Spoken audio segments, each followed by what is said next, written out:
Hey guys, thanks for joining me. As always, I just have something to share that God was revealing to me. And so there is an area of my life that I experience a lot of fear and anxiety around it, especially lately. I just have a lot of fear there.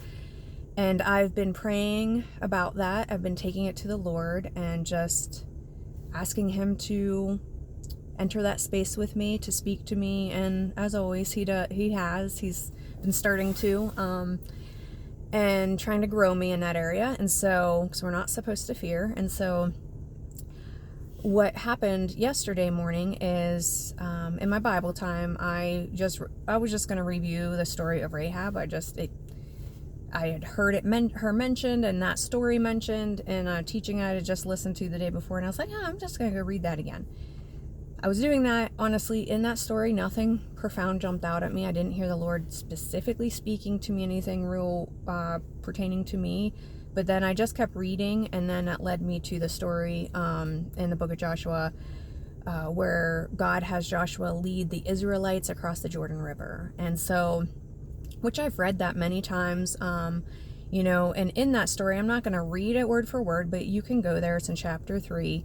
Of the book of Joshua, and in it, God tells Joshua, he gives him the directives, that he is to have, the next morning, he's to have the priests go in front of the people with the Ark of the Covenant. They would be carrying it, which that is God's presence at that point. In the Old Testament, that's how they knew that God was with them. We no longer have to do those things. Thank Jesus for that. He, the Holy Spirit and God is always with us.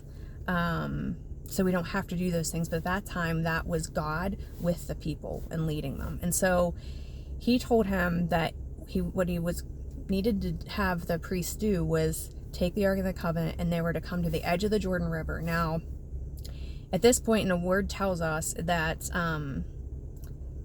it was harvest season, and that means it was flood season. So the river, this is not a calm river. We're talking about like a raging, flooding river. At that point, and he told them to go to the edge of the river and to step into the water. So they were to step into the water, and he would stop the waters. And in verse 16 specifically, it says, the waters which came down from above stood and rose up. Now, when he says from above, he's not talking above, he's talking like above, like upstream. So the interesting thing with this story is, he stopped the waters, and it says from far from the city of Adam and beside Zaratan. And so scholars estimate that it was about 7 miles upstream that God stopped the waters. So what I always loved about this story and always took from it is he required them to step out into these raging waters with faith. Before they could see what was happening, they had to trust his word that he was taking care of it, even though they physically couldn't see it. Because if you can imagine, he stops the water 7 miles upstream. It would take a good bit of time for that effect for that to take effect where they're standing currently, right?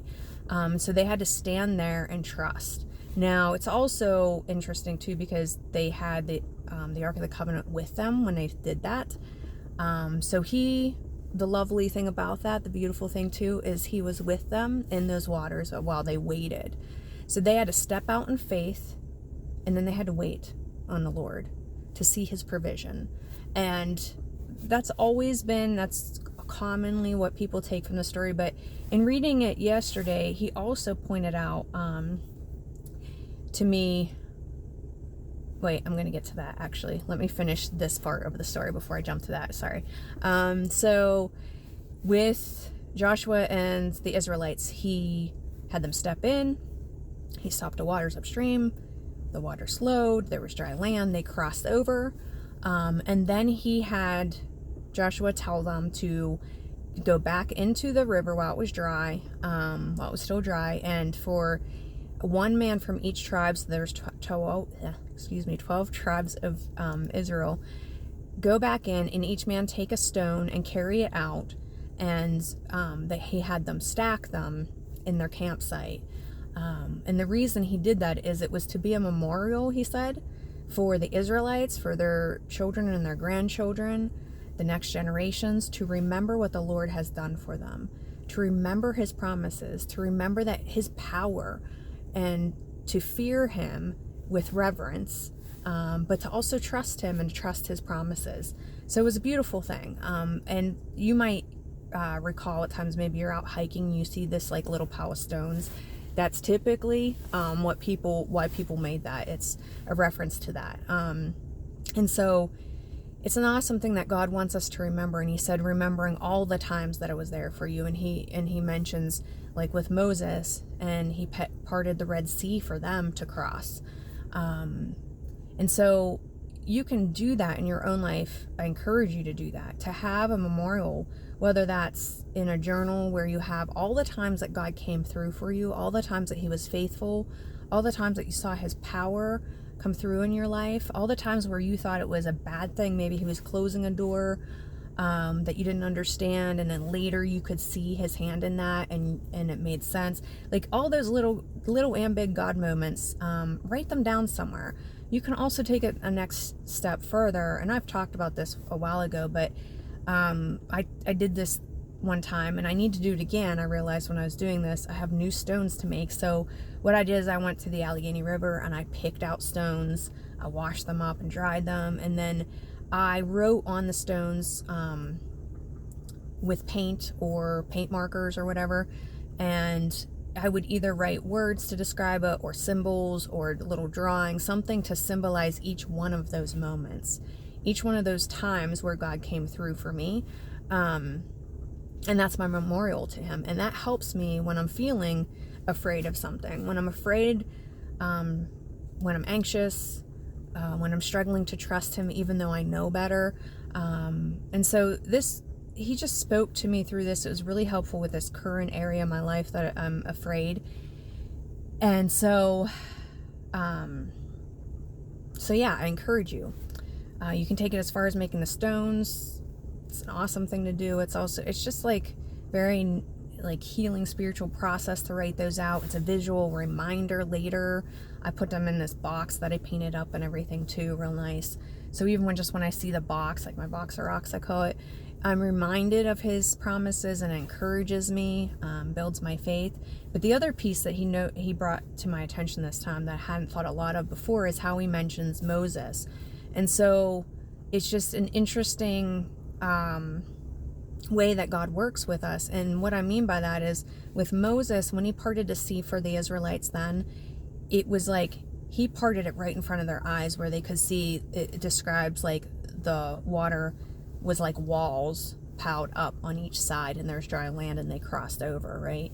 And I just realized yesterday morning when I was reading that, I was like, wow, so he knew then that, they were newer in their new freedom with him and their new walk with him. This is right when he brought them out of Egypt from slavery. And so he just knows us so well. He knew that they needed to see the way out. He needed to show them, their physical eyes needed to see in order to trust. They needed to see that dry ground before they could step out, and he's loving that way and patient that way. And so that's what he did for them then. But then they've had this time with him, and they've had the time in the wilderness, and him providing manna each day, and him having to teach them and discipline them to show them, like, don't gather more manna than you need for a day. Just eat what you need that day. Trust me for tomorrow. Like, he's had, all this time with them too. And then at this point with Joshua, he's challenging them to grow.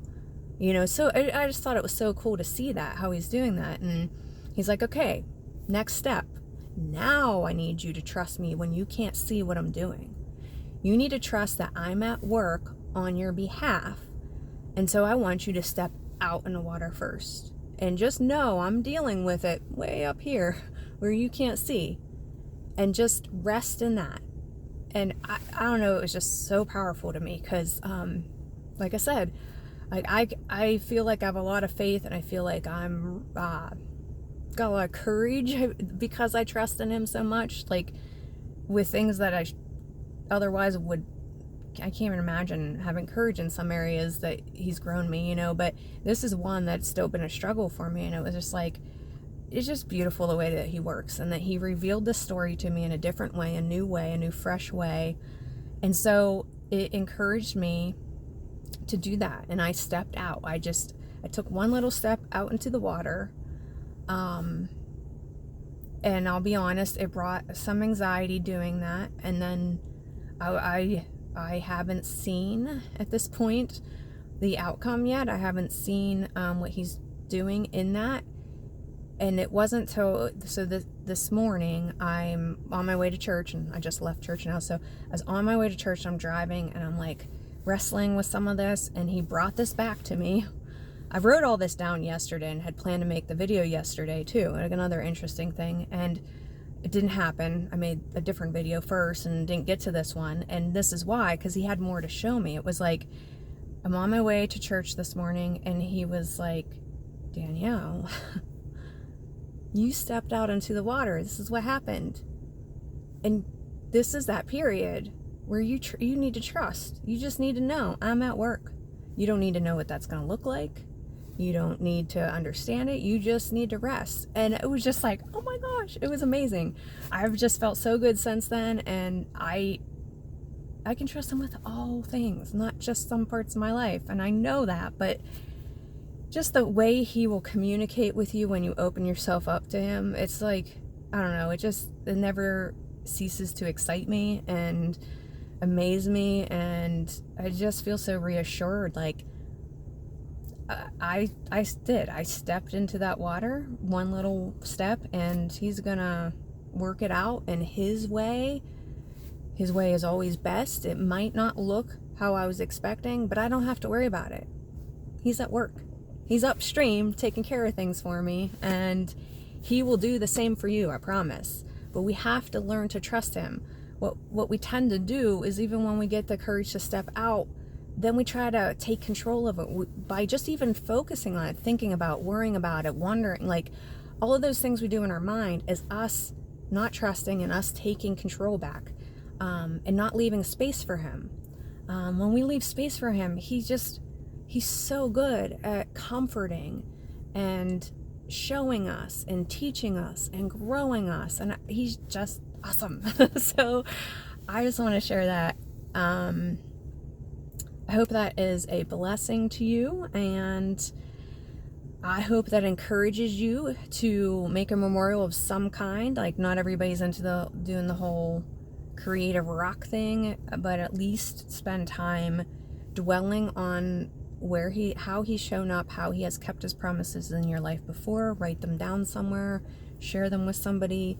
I might at some point, I think, make a follow-up video where I share some of my little rocks with you, show you what they look like, share some of my stories, some of my testimony. There's so many, and like I said, when I was taking these notes during my time with him, to do this video, he was revealing to me, like, you haven't made any new stones in a while. There's been plenty of things, but I haven't actually sat down, and done that. So that's exciting too, because that'll feel really good and reassuring and confirming that he's always got me. And so, like I said, I hope this is a blessing. I hope you guys have a blessed day, and thanks for listening again.